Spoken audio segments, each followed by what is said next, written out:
Check out this strategic 5x6 game with brilliant moves and great tactics. You'll learn key strategical concepts and tactical principles to improve your rating. So keep on watching and hear the move b3. My opponent is trying to fianchetto here, and I try to challenge that right away with the move a4. And my opponent decides to take, which I don't think is a good move.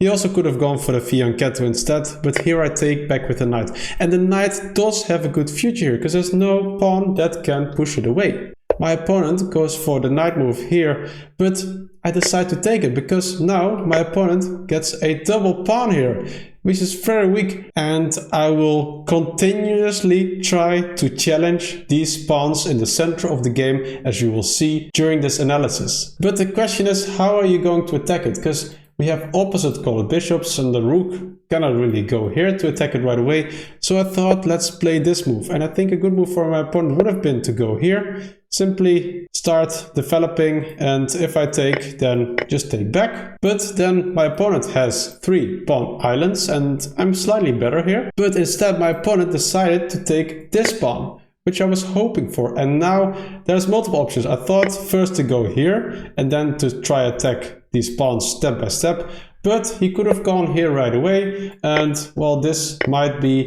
a very simple and straightforward draw for my opponent after a move like this. Instead, I went for the other option, taking with the queen, setting up the double attack, attacking the queen and the rook, and my opponent decided to take. And now I have this pawn structure, the queens are off the board, we have the opposite colored bishops, and I will try to make advantage of these pawn islands of my opponent. And my opponent plays the move a3, blocking his own bishop. But yeah, I was going to go here with my bishop attacking this pawn, so probably a good preventive move. But now I start attacking this pawn right away. And it's not too easy to defend, maybe with the king. But yeah, the king will be weak for some checks maybe later on. But my opponent decided to go for defense in a horizontal way with the rook. But the thing is that this pawn is now pinned, and b4 is not an option right away. I will show you, because after b4 you can actually take here, which is a great move. And after I take, then you can progress this pawn, and I can't protect it like this, and I cannot go here either because my opponent will simply take. So my opponent will simply promote and get a queen here. But it is a theme that will be in a position the whole game, and I will make use of it in a bit, and you have to see that. I push this pawn forward, starting to take squares from my opponent. And here my opponent plays the bishop here, but do you see a great way to push my opponent back even further? Yes, c3, great move. The bishop has to go back simply, because it cannot go here, so it has to go back. And look at this, my pawns are so strong. The bishop can't go anywhere, the rook also cannot go here, needs to keep an eye on this pawn. And yeah, this move is in the air still. So I bring in the king, the only piece that was not doing anything. So that's very important in an endgame. Make sure your king is active as well. And I'm activating it here. And I think my opponent played a good move by playing the move e3, trying to attack the base pawn of my pawn chain.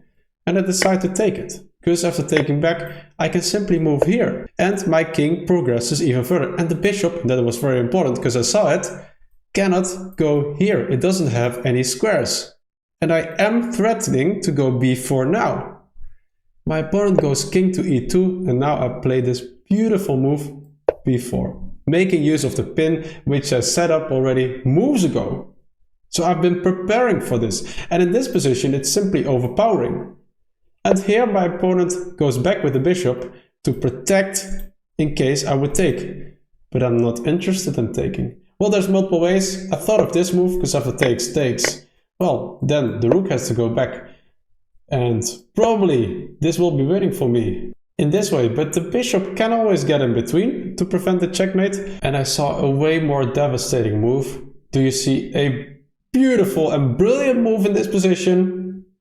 Bishop takes c2, great move, simply taking the pawn. But then you're thinking, what if you just take the bishop, which my opponent actually did? Well, look at where the rook can go. It cannot go back, it cannot go here, because my pawn is taking care of these squares. It can only go back here. Do we see a move where we can attack the rook and also take that square? This move. Great, I will win back the rook now. My opponent plays king d1, because I was thinking if I take, then he can take back. And it's like, okay, this is a fortress. You know, I will just keep on defending this. I will keep on protecting this pawn. And this pawn can never move. Wrong. Why is it wrong? Well, this is all about zugzwangs. Zugzwang is making sure your opponent doesn't move. He doesn't want to make a move because your opponent always has to make a move. So I play a simple waiting move here.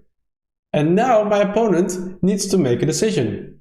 If it goes here, well then I simply take the pawn. If it goes here or here, well let's check it out. If it goes here, then I would go here. And of course this bishop needs to keep an eye on this pawn because otherwise I will win it if it goes here. So the king has to move here, only move. But then I will try to make sure I will get in over here. And look at this position. Now it cannot go here because that would be a checkmate. It has to go here and then I take the pawn. And here I will just go back and defend my pawn. And now this is surely winning for me. So that's a great move. So that was a great sequence. And there's the other move and which my opponent actually played. Went here with the king. But now I closed in with my king as well. Now yeah, what can my opponent do? Well, if he goes here, then I attack the bishop and pick up this pawn. That's not working. But my opponent had a very tricky idea in mind and went here, giving up the bishop. And I think many of you would just simply take, but this is a stalemate. This is a draw. My opponent can move the king, is not in check, and this pawn is also blocked. So that's not a good move. So after this, well, you cannot really take the bishop, but you can take the pawn. And after the bishop went back, which it did, there's a mate in 2 on the board. How?